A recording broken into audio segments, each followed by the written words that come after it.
Hope everybody's well. All good here. Excited for the weekend. Unique being a Sunday game. Hope we get a great crowd because of the football weekend. Should be interesting. But Boise's really good. They're missing their best player, Anthony Dremick, but they're playing very well. Mikey Thompson's really improved his game. And, Duncan, of course, gives us a matchup problem because he can really shoot the ball. He stretches the defense out, and they're playing him at the 5. Marks is probably playing as well as anybody in the conference. Offensively, he is a handful. So, they're a very fine team. They play, I think, 12 guys, 13 guys, so they're playing more guys than we are, which is very unique.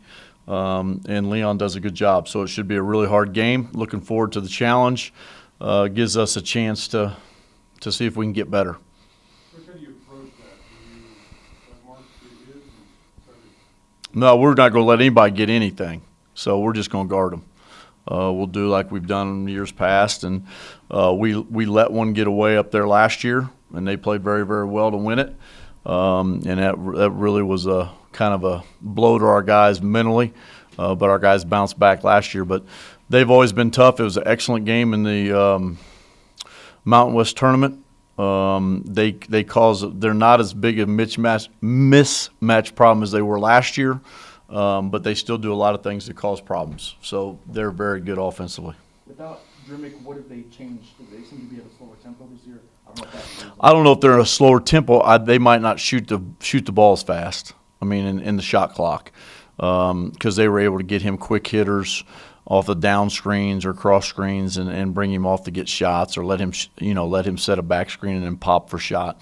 I think they're being a little bit more selective on their shots, and I think scoring's down this year in our conference. I think if I went by the numbers, I think scoring's a little bit down. So I think everybody's struggling a little bit to score, except Colorado State of late. So it's just one of those things, I guess. What do you see on film with Webb? He's good. He's very active. He's a good player. He can shoot the 3.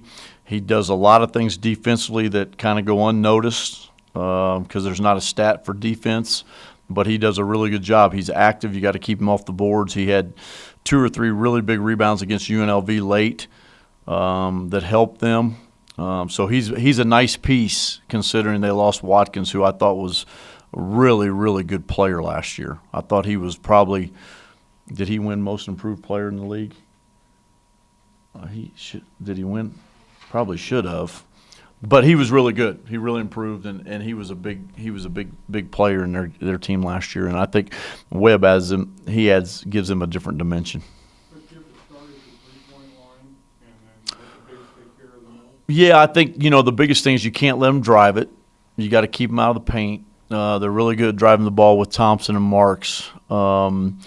I think the biggest thing for us is going to be different is our bigs usually run to the paint and then fan out. You can't do that with this group because Webb and Duncan run to the three-point line. So you just really have to be conscious of where they are running in transition. That's where they hurt you the most, is getting open threes and things like that. So it'll be a challenge for our guys, but we'll work on it today and we'll work on it tomorrow, and hopefully they're in a good mindset to get better today and then work on some things to kind of get our game plan in place.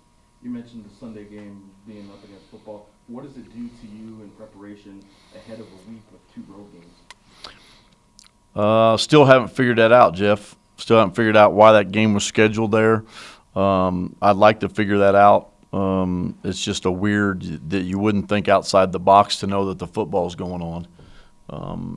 And it's hard to play on Sunday afternoon, and then you got to go play UNLV on the road on Wednesday, and Wyoming on Saturday. So it's not a very favorable deal, but that's part of it. That's part of scheduling. It was certainly, I guess when they move games to a Sunday or the Wednesday games to a Tuesday for television purposes. I just don't understand why they'd move a game to Sunday for TV purposes when the football's on. I don't. The coaches though on those TV moves, do they? No, because we have, just for everybody to know, we have 2 more games that could be changed. Isn't that right? And, right now we got a bad deal because It's not a bad deal. I'm not going to make an excuse, but financially, it's a burden on us because we had to change a lot of things around for our Wyoming trip because we're playing 6 hours earlier, and we're trying to be cost effective and do what we're supposed to be doing financially, and who's supposed to take that burden? I mean, because you can't change like that and make hotel changes and airplane changes for 25 people, and it's supposed to be good. And that's one thing about charters, and then we're trying to work on that, but that's one of those things too. You haven't given up 70 points yet. I know, it's kind of funny, isn't it? I haven't even thought about it till today, JP. That's a pretty good question. I haven't even thought about it, but that's good. Do you have a target number? I mean, at the start of It's 65. It really is our goal board. We have a goal board in our locker room. It has a bunch of goals. It has 16 goals we try to make, and if you usually get 10 of them, you usually win the game. You have a really good chance to win the game. And we've been at 12, 11, and 10 the last 3 games that we've won. So 65, we try to keep it under 65. We try to do that, and then we try to keep an opposing player, whoever their best player is, under 20. That's one of our goals defensively. So then we have some 3 points made and stuff like that. So it's kind of interesting for our guys because at the start of the season I didn't think we'd be this good defensively. I thought we'd be a lot better offensively, and now it's completely reversed. So I think we're okay offensively. I just think we got guys trying to find their way and what's a good shot, what's a bad shot, and we get guys in a rhythm, and we've had different guys step up and contribute. So I think that's been good. I mean, he wrote a good article today about trying to play 11 guys. As I said, good article. So 11 guys is hard to play, but the problem with 11 guys is like you don't know. Like one game, like Sam, I was teasing him. He didn't have a basket. And then he goes for 17. Then he comes off the bench against, he has 15 against Colorado State. So when you play a lot of guys like that, you just don't know who's going to step up. I wish I had a crystal ball and I could know that every night so I could push the right buttons. But, it's like I said on the radio with Robert the other night. Everybody says, well, you made a great move. You put Arthur in, he hits a big 3. I didn't. That's not a coaching move. That's the player making a play. So that's just part of it with 11 guys. But holding them under 70 is pretty cool. You mentioned those 11 guys, and everybody's averaging over 10 minutes a game. Right. Do you expect that to continue this year? I think it'll continue as long as we keep winning. I think it's a thing where you want to reward guys that are putting in work and doing a good job. I don't think there's anybody on my team right now that's not giving 100% effort and not trying to do the best they can. And sometimes, foul trouble dictates that. I think a lot of guys wouldn't have played more than 10 minutes the other night if JJ and O wouldn't have gotten foul trouble, because then I had to go what I call small, in the sense that I go Joe and Jordan, or Joe and Devin, or Jordan and Devin. So I had to do that because of foul trouble with O and JJ. So that gives some extra minutes to those guys that maybe they wouldn't get, but they deserve it. So we'll see how it goes. You talked about the power forward position. Mm-hmm. Each guy brings a little something different. A lot different, yes. To the game. Do you just kind of play that by ear? Well, I just think I got to help Devin. I think Devin's pressing a little bit. I think he's got a little bit too comfortable. He started out with like gangbusters, and he kind of had a few down outings. But it's going to be his is going to be effort, being in the right place at the right time and making plays. And then Jordan is multi-talented. He can do a lot of things. He can score it inside. He can make threes. He can really pass it. His thing's been getting healthy and getting in shape, and he's done a great job with that. And then Joe is a lot better than we thought Joe was going to be. And to his credit, that's because he's worked. And he's got long arms. He's probably our best post defender. He can contest shots. He battles. He does some things that we didn't know if he was going to be ready to do, because he's got a little fire streak in him. He's got a little mean streak in him, but he competes. And so those 3 guys give us a different dimension that I'm able to play both of them, 2 of those guys at the same time, or alternate them. So that's been pretty helpful. And we could see that this weekend, especially with a team like Boise. Offensively, Coach, do you need a go-to guy to win this league? I've always thought you needed a go-to guy. I think we've got about 3 or 4 guys we can go to, just depending on who's playing well. I think we don't have anybody that's not afraid to take the big shot. Matter of fact, I think we got some young guys and new guys that aren't afraid to take any shot. So that's a good thing. But I think it's just on who's going. I don't go into every game thinking I have to get DD going. I really do. We try to get him going. We've got to help him and watch some tape and figure out how he can do it against zones. I think that's the ones he's really struggled, is playing against zone. But other than that, that's who we try to get going. And then Hugh, bless him, that the kiss of death for him is to make his first 2 threes, and then it's open the barn door. But it's one of those deals where, I like my team. I like guys that are confident and guys are developing. And the best thing about my team right now is just watching them grow. I mean, because they're going to make mistakes. And, the only thing is I'm really happy is they're not making mistakes like they were, 2 weeks ago, the same ones over and over. So that's the good growth in it. Coach, when Colin went down, Mm-hmm. when you got beyond that, kind of feeling like, well, I think these games right here, we're going to find our niche. We're going to find who we are. Well, I didn't really get by it till after we played Utah State, and they run the same defense as Idaho State does. Their coaching tree, they kind of Stu and the coach at Idaho State are very familiar with each other, and then Utah State's played that defense this year, so we went back and watched that Idaho State game. And I didn't realize how much we missed him as far as moving the ball, making the right play, making passes, and then I had to get over it, get by it in the sense that, hey, we got a guy that runs the show, that knows the game, that can run our stuff, that's gone. So we got to figure out how we're going to get past that. And we did that. We just put Hugh right back in a place where he's comfortable with. Now, I feel bad for Hugh because I thought he was going to be, after the Boston College, with the start he had against Boston College, I thought, hey, he's coming, here he comes. And then the Utah State game shows what he can do and how he can score it. But he's taken anything that I've ever – I was – and I don't know if you guys noticed this. I was really upset at Hugh at the last game with some of the shots he took, and I was on him in the huddle. I mean, I really got on him. And I don't do that very often. And matter of fact, the guys think that he's my golden child, that I always let him get away with stuff. Well, he's deserved it. And finally, I just said, hey, and then the guy just makes 4. That's why I made such a big deal. He makes 4 fantastic plays that has nothing to do with offense. And that's the type of kid he is. But, he could have felt bad for himself, which he would have last year. But we had enough guys last year we can put him in, and then Timmy we can put in now. But he just has got over that point. And since we went on without Cullen, I knew we would kind of find it. I still don't think we found it. I think we still got a lot of growth, just because we have some other guys that can do some things. We got a lot of guys that can score the ball. It's just we haven't got in one rhythm at one time, if that makes sense. We've had 1 or 2 guys do really, really well. And then we've had 3 or 4 guys struggle. Then we've had 3 guys do really, really well and 2 guys struggle. So it hasn't been a fluid thing where we're hitting on all cylinders yet, which I'm excited about looking down the road, but we got a lot of growth to do. Another thing you mentioned Wednesday after the game in the post game about how happy you were, from one end of the bench to the other, how into the game everybody was. And it's, Hugh's making all those plays and they're off Right. the bench and you got everybody. They've got no choice.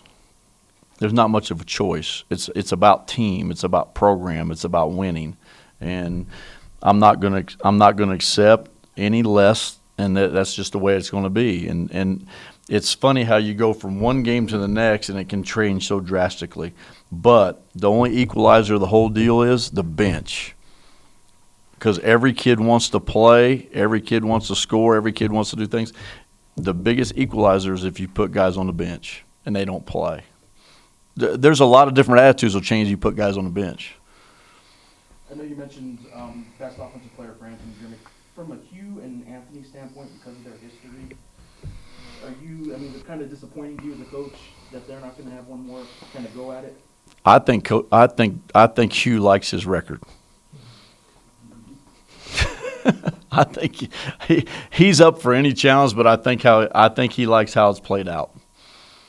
I mean, he wants Anthony to get well, and he thinks the world of him. But it's always good to be challenged and play that way. But the kid's got to get healthy. I mean, he's had a bad go. He was hurt last year. He was hurt this year, and now hopefully he'll get healthy because he's one heck of a player and he's great for our league. Coach, offensively, you guys have looked better out of the gate. What do you attribute that to, and how important do you think that is going in against this Boise State team? Well, I actually have to give my dad a little credit on that because I'm always trying to pick people's brain. And when I was in high school, we would always simulate the first 2 or 3 minutes of the game, try to score, be the first team to score and all that. So we started doing that in practice. When we were struggling, I just said, guys, I can't take it anymore. So we basically started working on the first 4 minutes of the game and scripting the first 4 minutes of the game. Now, not scripting the fact that we're going to do it against the team we're going to play. We just would draw up what we're going to come out and run the first play. This is what we're going to be in transition. This is how we're going to guard it. And I think it's helped our guys because of the newness of the group. I think that's really helped us. And we've continued to do that. So that's been big for us. Coach, what's your take on Sam's Lion family filming mutton chops? I called him Wolverine. He kind of looks like Wolverine. It's kind of I don't think you get to choose those. I think it just grows that way for him. But he's what a great kid. He's a great kid, and I'm really really happy that we have him. We spent a lot of time recruiting a lot of other kids that we didn't work out on. But I'm really happy to have that kid. And, I'm happy to have all the kids we have, and I think our freshmen are going to be really, really good for us down the road, and they're the future of our program, and we got a good nucleus of young guys, and, you don't want to think about it. We're going to really, really miss our seniors, but they got a heck of opportunity right now, As a collective group, have you seen the growth in each one of them in maybe a different way? I think I've seen a lot of growth in all of them a different way, just in the sense of where they started and where they are now. I mean, you can go all the way down for each kid, and they've had some growth. Now we've had some bumps in the road with each kid. I mean, we've had bumps in the road with all of them where they've taken a step back, but that's just a lot of it's newness, and then a lot of it is some of the seniors were trying to do too much, and then our guys were just kind of fitting in. I think everybody's fitting into a role now and know what's expected out of them and how I expect them to play, and then the more they do their role, the more they play. Are you close to finding a rhythm with this team? Do you think they're close, or is that too hard to even say? That's a pretty good question. I don't know if I agree with the rhythm. I don't know if we're close. I think we're getting closer. I think there's I told them, I wrote up on the board the goal was to protect home, and they did that the other night. And then I said the mission was to protect home, and then the goal is to go undefeated at home. I think they're closer to the goal as a unit, but they're a long way away. I think rhythm as an offensive team, they're probably about 70% there. I hope by the end of the year that we really hit all cylinders, but I think they're still feeling each other out and trying to do the right thing. But I think we could really, really be potent if everybody kind of gets going at one time, which could happen. I hope it can. I hope it happens because that's what you keep striving for as a coach. But we'll see. I mean, they're making strides. It gets better. You mentioned playing Sunday. It's unique, but you've got a former student athlete, coming to speak at chapel on Sunday, the day before the Martin Luther King holiday. How did that come about? Well, Carlos can't be there because of his day job. He's got church to run. So, he basically found somebody, and that's how it came about. We try to get, when Carlos can't do it, when he has stuff with his church or running his church, then we get subs, and we've had some good ones. So it's good. Coach, Lodwood started out making a couple baskets, and all of a sudden he came out like with 15-something. I know you're having a hard time trying to feel out the kids about. We're doing it all on a minute deal. You are? Yeah, it's all scripted. Oh, okay. Yeah, it's all scripted. We actually do some work and try to figure that out. It's hard if you don't do it any other way with 11 guys. It can't be a feel thing, because then you're going to forget. You're going to forget about 2 or 3 of your children behind. They're not going to get any supper, and that's not always good. Then you have some malcontents. Is there somebody on staff who's responsible for making sure? All of us. We meet on it. We talk about it. We do a lot of things, but we've got a scripted deal on minutes, just with 11 guys. Now, it varies. There's about 10 minutes in there where there's options. It's whoever's playing the best or whatever combination we think we can go to. But it's basically scripted like an NBA deal, like I did when we were in Toronto. Like a lot of people, like when you watch the Lakers playing, Kobe goes out at a certain minute mark. And, I mean, it's basically scripted in the same thing that we did in the pros that a lot of college people don't do. It's usually on field. Is that the first time you've had anything like that? We did it last year. Did it last year. It's just Cam and Alex's name were on it a lot and Kendall's. Thanks.